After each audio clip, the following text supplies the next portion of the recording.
Hello learners of all ages, my name is Mr. Montgomery. I teach 4th and 5th grade math, and today we're going to be estimating products. Now, when it comes to estimation, it's just a fancy word for saying we're trying to get something close to the actual answer. And there's different methods for us to get close answers. Now, one of those methods is front-end estimation. It's pretty simple. You use the front end of all the numbers. Well, the front end of 8 is 8, and the front end of 56 is 5. Well, 5 in the tens place is equivalent to 50. So our new multiplication problem is going to be 8 times 5 in the tens place, 0 in the ones place. We're using the front end of each number. Well, this kind of looks similar to what we just did on the last lesson. So if I have 1 0 on this side, it means I have 1 0 in my answer. And 8 times 5 is 40. So I have an estimated answer of 400. Now, but if I go to the other side, rounding, this is a little bit similar. I round to the greatest value of both numbers. Well, the greatest value of 8 is just in that place value. If I round up, I guess technically you could round up to 10, but the way the book wants us to do it is to keep that singular digit the absolute same.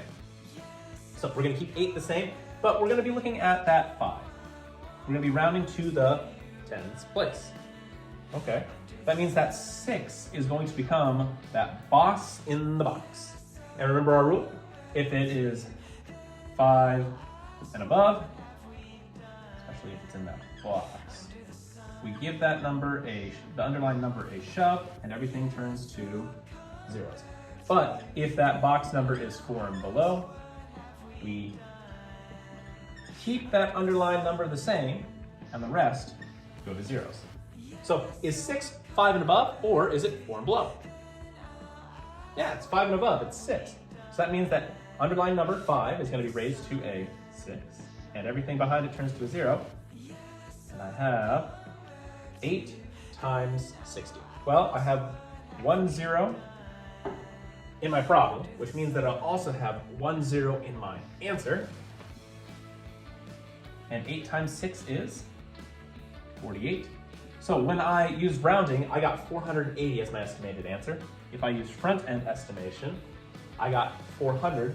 But the other way that you could do this, which technically would not be wrong,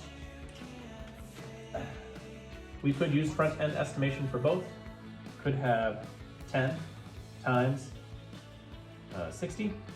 And 10 times 60, I have 2 zeros in my problem. I'll have 2 zeros in my answer. And 6 times 1 is 6. But do you see how I get different answers for all these estimations? Why is this one so much bigger than this one? Yeah, because instead of having 8 groups of 60, I now have 10 groups of 60, which is a lot more. But if I actually solve this out, I have 56 times 8. And again, we're not to this part, 4th graders, but this is to show you how different estimations can get you close to the same answer. 8 times 6 is 48. I put the group over here. 8 times 5 is 40 plus 4. Should be 448 as my actual answer. My actual answer is actually in between our two estimated answers. So let's do one more example. I have the front end and rounding of 3 times 54. Now, again, front end, we use the front end of both numbers. Front end of 3 is 3, front end of 54 is 5. So I'll have 3 times 50. Since I have 1 0 on this side, I'll have 1 0 in my answer. And all I have left is 5 times 3, which is 15. I have an estimated answer of about 150. Now going on to the rounding. Leave that ones digit the same, but we're going to be rounding to the nearest tens place for our second digit.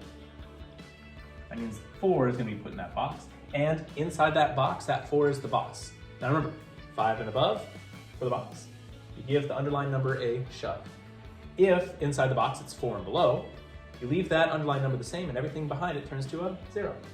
So inside the box, is it 5 and above or 4 and below? Yeah, it's 4. And so that means that underlying number is going to stay exactly the same. Behind it turns to a 0. And we have 3 times 50. I have 1 0 on this side, means I have another 0, or 1 0 on this side. Again, 1 0 my problem, 1 0 my answer. 3 and 5 are the only numbers that I have not touched. 3 times 5 is 15. So sometimes when you estimate front end or rounding, you can get the same answer. All right, my 4th graders, if we take a look at our practice problems on page 55, we're going to be doing practice problems number 1, 5, and 9. For practice problem number 1, it says use front end estimation to estimate the product. Again, that would be using the front end of both 8 and 63. For number 5, it says use rounding to estimate the product.